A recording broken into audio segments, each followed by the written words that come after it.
Okay, in this chapter, chapter 13, we're going to cover accounting for not-for-profit organizations. You may hear me use the word nonprofit interchangeably, um, but this will be the only chapter we'll cover nonprofits.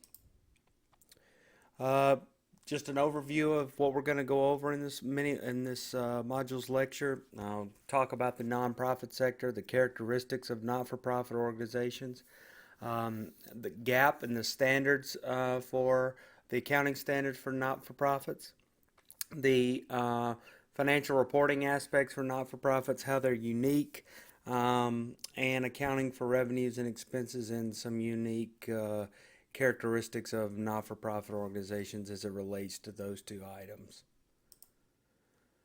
All right, so an overview of the not-for-profit sector. It's very diverse, of course. And this link here takes you to the National Charitable Statistics page. But just a summary of what's included on that page. There's over 1.5 million tax-exempt organizations in the United States, and that covers public charities or your normal 501c3 American Heart Association type of charity. There's 12,000 in Alabama, 96,000 private foundations, 365,000 other types. That's like um, uh, labor unions, political organizations, things like that. Homeowners associations, those type of nonprofit organizations make up that 365,000 number. As of 2010, not-for-profits accounted for 9% of all wages paid, and over 5% of gross domestic product was the share from not-for-profit organizations. Some of the characteristics of the not-for-profit sector, again, there's no owners. It's similar to state and local governments in that respect.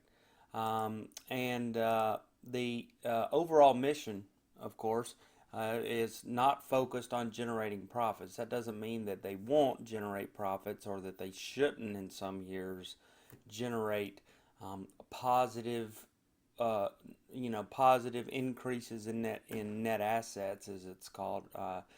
Um, but that's not the organizational mission. Let me just give you an example of a couple of mission statements just to illustrate this point. For instance, the UAB Educational Foundation that I work for. Here's the mission statement. The UAB Educational Foundation exists for the sole purpose of supporting the University of Alabama at Birmingham and its scientific and educational mission. This includes managing and dispersing funds, acquiring real property, and providing general operational flexibility for the benefit of the university. Okay? Um, and here's another one from the state of Alabama and central Alabama. Uh, Hand and Paw. They're an organization that they're an organization that uses animals to assist people that have some type of medical need. But here's their mission statement: to improve the health and well-being of children and adults by serving those with physical, emotional, educational or psychological needs through interactions with professionally trained animal assisted therapy teams. So, again, that's your kind of illustrates the mission statements. The mission of these not for profits is, again, not for generating profit like it is in a for profit business. Major revenue sources of not for profits: you have contributions, dues, charges for services, and investment income. Uh, the Educational Foundation has a good mix of all those except for dues. And I guess you could consider charges for services the rent that we receive from UAB as well as other real estate that we own, like the Pita Stop building over by the School of Business. You guys should check that out if you haven't eaten there. I'm sure you have. Um, Now, the talking about the accounting standards for not-for-profits. Who sets GAAP for nonprofits? FASB assumed this responsibility in 1979, not GASB. And that's something that when you go to work for, like here at UAB, it's kind of it's an interesting dynamic because we're constantly having to having to talk with UAB folks, UAB accountants who use GASB for the university while we're on FASB, so that's pretty interesting. But FASB assumed this responsibility in '79, and also, in addition, the AICPA and the Office of Management and Budget have uh, coordinated to standardize financial reporting for not-for-profits, which is very diverse, a very diverse sector. So to reduce this and to further reduce these inconsistencies, FASB came out with some statements, uh, statements of financial accounting that have helped standardize some of these things like depreciation, contributions, investments, and how the financial statements are displayed. And also in '96, Congress required that not-for-profits that got more than 500,000 in federal grants, that they must have audited financial statements. So kind of a way to make sure that money that was coming from the federal government in that large of an amount was being properly accounted for by requiring that they have audited financial statements. All right. Again, in financial reporting, stakeholders require accountability and transparency, right? So the question is, who are the stakeholders? We have donors, grantors, members, lenders, and consumers that are all stakeholders for the not-for-profit sector. And to meet those stakeholders' needs, FASB Statement 117 requires the following statements: statement of financial position or the balance sheet, statement of activities or the income statement, and statement of cash flows, which is basically just like a for-profit business statement of cash flows. It requires the indirect method to be used, which we'll go into a little bit later. And now we're going to take a look at the financial statements of the UAB Educational Foundation. It's a good one to go over with you because I know the ins and outs of it and can answer any questions about it and kind of show you where things are and how things work here. Here's the link to it. If you have downloaded the separate PowerPoint presentation, you can follow along and take a look at it. First, we have the report from the auditors, PricewaterhouseCoopers in our case, where they give us a clean opinion that that all these statements present fairly in all material respects the financial position of the UAB Educational Foundation and its subsidiary. Okay, we have a couple of subsidiaries. So first, the statement of financial position. Here you can see one thing that's unique about nonprofits is the breakup of the financial statements into 3 separate columns, and 4 if you include the total column.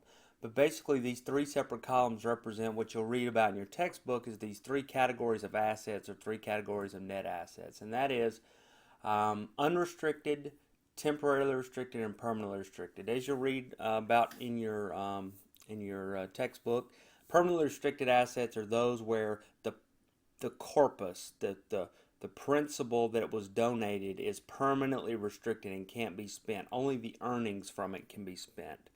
And you'll see that in the case of, we have a fund here that goes to fund the scholarships for the School of Medicine, and any interest income that we get from this, not the market value increases in the investment. We retain those in the fund.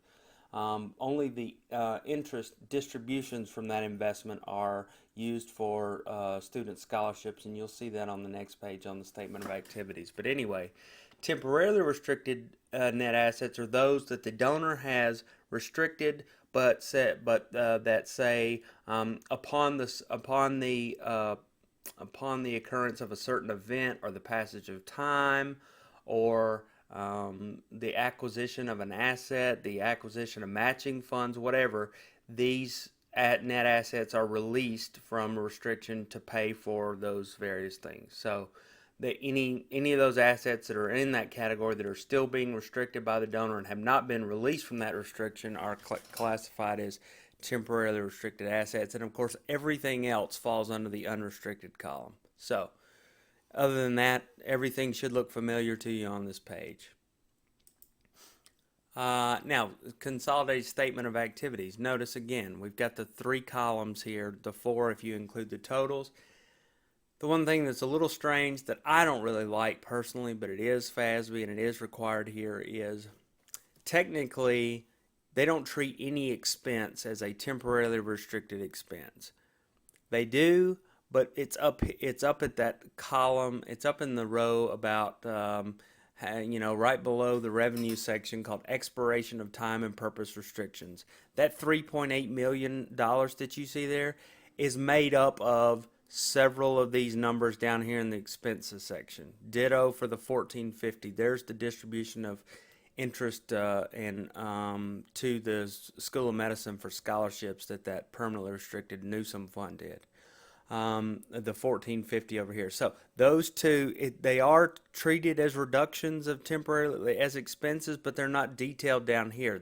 They're all treated as unrestricted expenses down here, and you're just doing one big like expiration of time and purpose restrictions up here because these expenses have met the donor's requirements, so they're able to be spent. Those net assets are able to be spent. And notice here you've got contribution or donation revenue at the very top. You've got your unrealized gains and losses down at the very bottom in a special section, as well as the different categories of expenses here. We call them support expenses. The book calls them program expenses, and it actually calls, and so does the tax return 990, program service expenses or what these are called. And basically that's expenses that are related to your mission. And it's a big deal out there for charities to have as big a number as possible for that and a smaller number as possible for their general administrative expenses, which in your book are called supporting expenses. I know that's a little confusing, but since we're a support organization for the university, for UAB, that's why we call them support expenses, but those are our program expenses. So you can see our different categories here of support for the university. And you see down below it the general administrative expenses that we have. And the last financial statement we'll take a look at is the statement of cash flows. And this is, you should recognize this right away. This looks like just like for-profit businesses. You start with net income, or in our case, change in net assets, and you work your way by reconciling that net income by backing out all the changes in your operating assets and liabilities, as well as those non-cash items that hit the income statement, or the statement of activities, like depreciation. We contribute a lot of property to UAB, which is a non-cash transaction because we just give the building and we give the book value of the building to UAB. In this case, the $419,000. This was a church over on the parking lot for the Alice Stevens Center, the brand new parking lot that across the street from the Alice Stevens Center that the Visual Arts Center is on. That we owned a quarter of that block and we donated to UAB during 2012. But otherwise, you should see all these, should recognize all these other lines and kind of their function, which would be similar to the for-profit business.